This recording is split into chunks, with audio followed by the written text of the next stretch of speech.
শিক্ষা দিয়েছি। ওই ব্রিটিশ এত খারাপ জাতি, প্রতিটা দেশে দেশে ওরা তৎকালীন সময় থেকে ওরা মাইল লাগিয়ে দিল। ব্রিটিশের তখন চিন্তা হলো 1915 সালে ইসরায়েলকে যারা অবৈধভাবে যারা ছিল, যাদেরকে আশ্রয় দিয়েছিল, তারা স্বাধীন একটা দেশ চায়।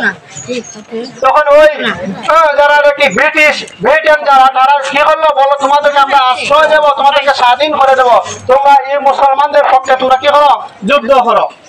তখন থেকে শুরু হয়ে যায় যুদ্ধ, ধর্ম থেকে শুরু হয়ে যায় যুদ্ধ।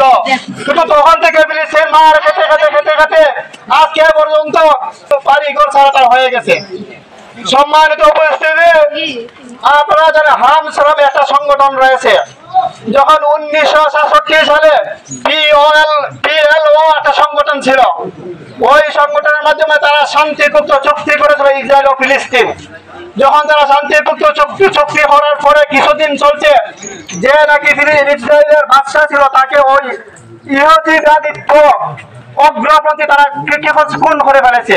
টিভি নিউজ তাকে কি করছে, খুন করে ফেলেছে।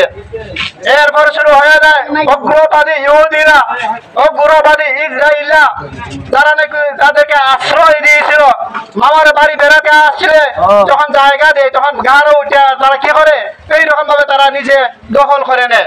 ইসরায়েলি ভাবে আজকে দখল করে নিতে নিতে 1995 সালে যখন 500 দিনের যুদ্ধ, ওই ইসরায়েল অবৈধভাবে কি করে গাজা দখল করে নেয়।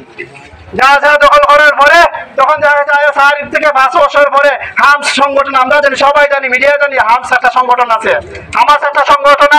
ওই হামাস সংগঠন 1995 সালের পরে 5-6 বছর পরে হামাস সংগঠন তখন তো গঠন হয়।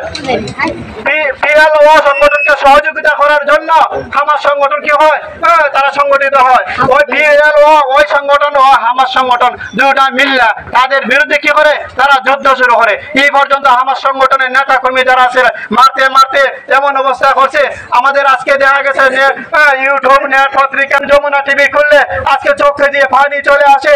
আজকে আমরা বাংলাদেশ স্বাধীন, আমরা চলাফেরা করতেছি, আমার ভাই মুসলিম, আমার ভাই ফিলিস্তিনবাসীগণ